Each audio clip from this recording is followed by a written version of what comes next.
It's been a very active situation out here at 55th Avenue in Clarendon. We were told early this morning that 2 people were shot, 1 person is dead, another person transported to the hospital with life-threatening injuries. This has now turned into a possible active standoff situation. SWAT members, we are told, have arrived onto the scene. We are about to go into a news conference with Officer James Holmes with the Phoenix Police Department. Good morning, Officer James Holmes, Phoenix Public Information Officer. At about 4:30 this morning, Phoenix police officers were called here to a residence at 55th Avenue in Clarendon. This started out as a fight call with someone being assaulted. As officers are on the way to the scene, radio dispatch is able to hear shots being fired, and people are starting to report that there has been a shooting. When the officers get here, what they find is a 22-year-old male and a female in her 20s that are both suffering from gunshot injuries. Sadly, the 22-year-old male was pronounced deceased here at the scene. The female was transported to a local hospital where she is reported at this point in extremely critical condition. What I know at this point is that earlier in the morning there was some type of an altercation at this residence. The female victim was here. She was not involved in that altercation. However, she called for her husband to come and pick her up. When her husband, the 22-year-old male, arrived at the scene, he had a 5-year-old and 3-year-old children with him.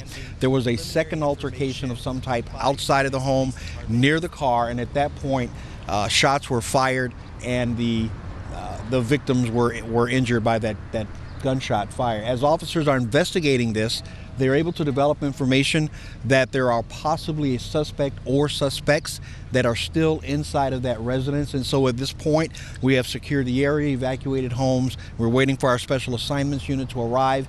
Even as we speak, we are attempting to negotiate with the folks inside to come out, give themselves up, and speak with police. And so that's where we stand right now. So there are people inside of the home?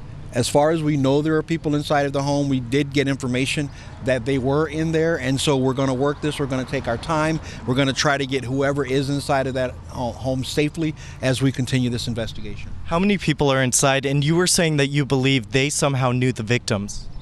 You know, we believe that. We know that the female victim was here. There was a gathering at the residence, and so we know that whoever did this is known to the victims. We don't know how many folks are inside at this point, and we don't know what role they may have, and I want to make sure that's clear, what role they may have in this investigation.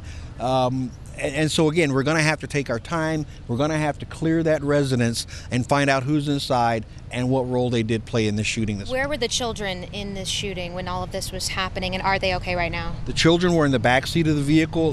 They are okay at this point, fortunately, and we are taking care of the kids even as we speak. So the kids are okay. Our concern right now is for the folks that are inside of that house. What role do they have to play, and to get them out safely without any other violence? We did see SWAT arrive. What's kind of the next steps for right now as you are trying to get them out? The next step is negotiations. The first thing we do is ensure that the residents are safe that are around this home, and so we began evacuation procedures. And so now we'll take our time with this. We will negotiate with the folks that are inside and attempt to get them out safely. Was the man that was shot, he's the father of the children? We understand it. He is the father of the children and the husband of the female victim that's in her 20s. So do you believe he was just wrong place, wrong time, somehow got in an argument with the folks in the house? We don't know what happened outside that car. What we do know is that the female victim was at this gathering. She called for the 22-year-old, her husband, to come pick her up. And as she was leaving this residence, another altercation occurred outside, which led to the shooting. We just don't know what caused that. You say gathering. Was it a party? Okay, party, gathering. So how many people were inside? Do you have any information about how many people were inside of this home prior to the shooting? We don't know at this point how many people were inside, how long they were there, how long the party was going on. We don't have any of that information. We'll gather all that later. Can you tell me kind of what the scene is behind you? We see cops behind, their squad cars, they're holding guns, one with an assault rifle.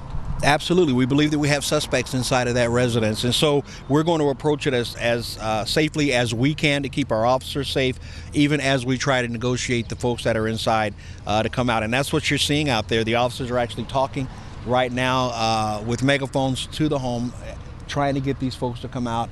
At some point, you will see our special assignments unit take over, and they will begin their negotiation procedures again in an effort to end this safely. You've been listening Has he to had contact with the person in the home? Or Holmes talk about what is now an active SWAT situation. This after a deadly shooting that happened earlier this morning at 55th Avenue in Clarendon. They believe that someone or maybe a group of people is holed up inside of a home there. We'll stay on the scene and bring you the very latest.